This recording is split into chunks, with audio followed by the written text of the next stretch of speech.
Pangalawa, stop the loopholes. Tuloy natin ang talata sa Marcos 7:11-13. Ngunit sinasabi ninyo na kung sabihin ng isang tao sa kanyang ama o ina, ang anumang tulong na mapapakinabangan ninyo sa akin ay korban na nangangahulugang handog. At pagkatapos ay hindi na ninyo siya pinahihintulutang gumawa ng anuman para sa kanyang ama o ina. Kaya't pinawawalang kabuluhan ang salita ng Diyos sa pamamagitan ng tradisyon na inyong ipinamana at marami pa kayong ginagawang mga bagay na katulad nito. Himayin natin itong mabuti. Kino-confront dito ng Panginoong Hesus ang mga religious leaders noon. Alam natin na isa sa mga utos ng Diyos sa atin ay igalang mo ang iyong ama at ina. Klaro yun. Walang gray area doon. Kasama sa paggalang na iyon ay ang pag-aalaga at pagsuporta sa kanila kapag sila ay matatanda na o may sakit. Pero ano ang ginawa ng mga Pariseo? Nag-imbento sila ng tradisyon para hindi magawa ang utos na yon nang hindi sila nagmumukhang masama. Na mukhang sumusunod pa din sila sa Diyos. Ginamit nila ang tinatawag na korban. Sa original na lengguwahe at kultura ng mga Hudyo, ang ibig sabihin ng korban ay isang panata. Ito ay isang dedicated gift o handog na inilaan para sa templo ng Diyos. Kapag nag-declare ka na korban ang pera mo o ang ari-arian mo, sagrado na yon.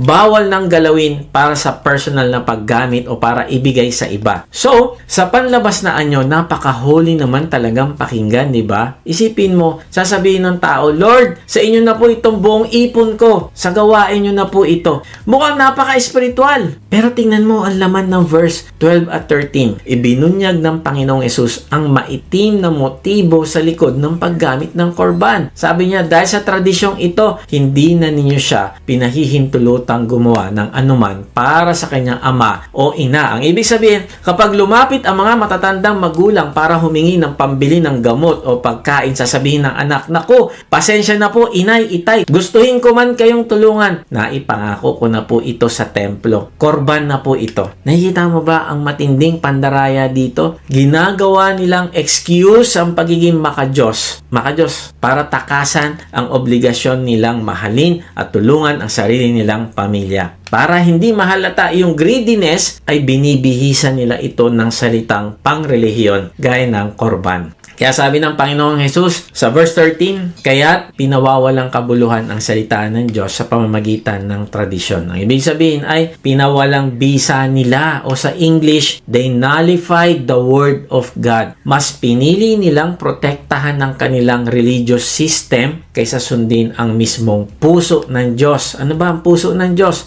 Ang puso ng Diyos ay pagmamahal at habag at hindi ang tradisyon. Ito yung tinatawag nating paggawa ng loophole. Ano nga ba talaga itong loophole? Sa simpleng salita, mga kapatid, ang loophole ay yung paghahanap ng technicality o palusot para makalusot sa rules. Isipin nyo na lang, yung mga nagda-diet para makaiwas sa high blood. Alam mo, bawal ang matatabang pagkain at bawal ang baboy. Tapos, nakita mo yung lechon manok. Sabi mo sa sarili mo, manok naman to hindi ito baboy. Kaya kinain mo yung pinakamataba at pinakamalutong na balat at inaraw-araw mo pa. Technically, pwede mong ipagtanggol na sumunod ka kasi hindi ka naman talaga kumain ng baboy. Pero inikutan mo yung totoong layunin ng rules. Ano yung layunin ng rules? Ang alagaan ng kalusugan mo. Kaya lang nakahanap ka ng palusot. At ganun din yun sa ating spiritual na buhay. Ganyan na ganyan ang spiritual loophole. Ito ay kapag gumagamit tayo ng mga Christian words, theologies o religious activities para makatakas sa malinaw na utos ng Diyos. So ang tanong ay, paano ba natin ginagawa itong modern korban ngayon sa loob ng ating church at sa mga online fellowships natin? Ang una ay ang ministry loophole. Utos ng Diyos na mahalin at alagaan natin ang ating asawa at mga anak. Pero minsan, sobra-sobra ang pagtanggap natin ng mga gawain sa church. Araw-araw may meeting, gabi-gabi nag-aasikaso tayo ng dosen-dosenang discipleship groups o mission groups. Tapos kapag nagreklamo ang pamilya natin na wala tayong time sa kanila, ano isasagot natin? Para naman kay Lord itong ginagawa ko Naglilingkod ako sa Diyos. Mga kapatid, that is korban. Ginagamit natin ng salitang ministry bilang palusot para i-justify natin ang kawalan natin ng time at responsibility responsibilities sa sarili nating tahanan at i-justify yung hindi natin pagsunod sa Diyos. Pangalawa, ang prayer request loophole. Utos ng Diyos na huwag tayong manira ng kapwa at huwag magkalat ng chismis. Pero may pagkakataon talaga na gusto nating pagbigyan yung ating dila. Tama ba?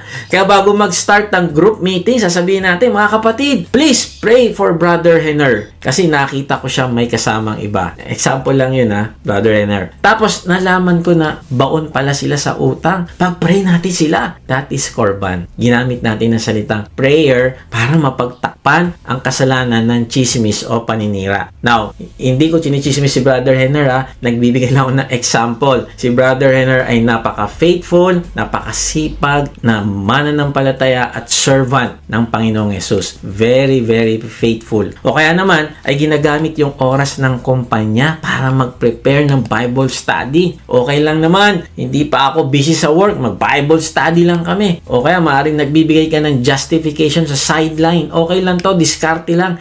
Malaki naman ang binibigay kong tithes sa church para naman sa gawain ng Panginoon ito. That is korban. Ginagamit natin ang pagiging mapagbigay sa simbahan bilang excuse sa kawalan natin ng integrity sa ating trabaho. Kaibigan, kapag ginagawa natin ito, ay niloloko lang natin yung ating sarili at yung mga tao sa paligid natin. Pero hindi natin kailanman pwedeng dayain ang Diyos. Kaibigan, kung akala natin na sa pera o sa pamilya lang nagagamit ang korban, pakinggan mo ito. Ang isa sa pinakamalungkot na bahagi ng kasaysayan ng simbahan noong 1940s hanggang 1990s sa bansang South Africa. Mayroon silang sistema noon na tinatawag na apartheid. Ito ay isang batas kung saan pinaghihiwalay, inaapi at tinatratong parang hayop ang mga maiitim na tao o yung mga Black Africans. Sino mga gumagawa nito?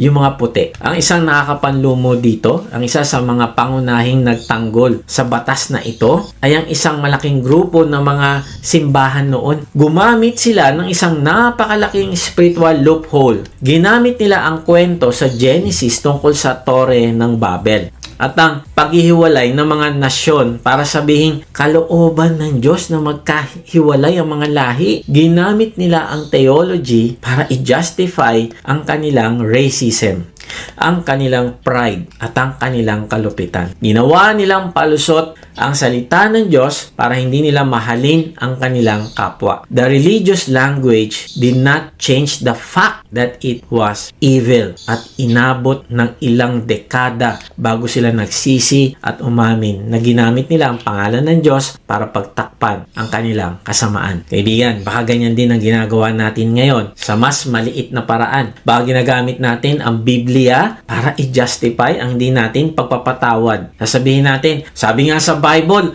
bad company corrupts good character. Kaya hindi ko nakakausapin yung kapatid na yan habang buhay. Ginamit mo ang verse para pagtakpan ng pride at bitterness mo para masabi pa rin na ikaw ay banal. Baka ginagamit mo ang posisyon mo sa church o sa inyong mission group para maging bossy at harsh sa mga members mo. Tapos ang palusot mo, I am just correcting them in love. Kaibigan, stop the loopholes. Huwag natin gawing palusot ang salita ng Diyos para sa ating mga kasalanan. Tawagin natin itong pride. Tawagin natin itong kawalan ng pag-ibig at tayo ay magsisi. So, paano natin ito i-apply? Kilalanin natin ang loophole natin sa buhay. Base sa Kawikaan 28:13. Siyang nagtatakip ng kanyang mga pagsuway ay hindi sasagana, ngunit ang nagpapahayag at tumatalikod sa mga iyon ay magtatamo ng awa. Ang ibig sabihin, huwag mo nang papagandahin ang tawag sa kasalanan. Kung nagnanakaw ka ng oras sa kumpanya para gawin ang personal mong gawain, huwag mong tawaging ministry time. Tawagin mo itong pagnanakaw. Kung nanlalamang ka sa negosyo mo para lang may maibigay ka sa church, huwag mong tawaging stewardship, kundi tawagin mong pandaraya.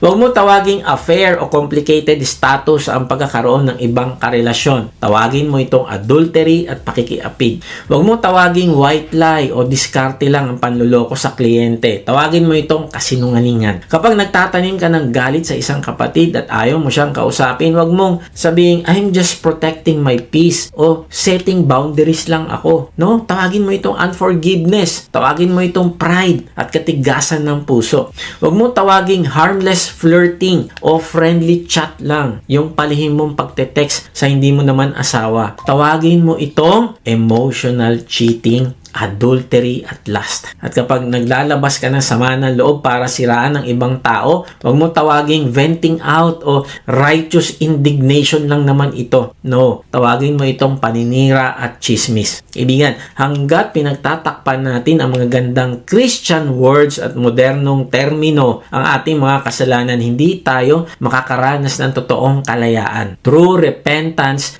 starts when we call our sin exactly what God calls it. Walang filter, walang palusot, walang korban.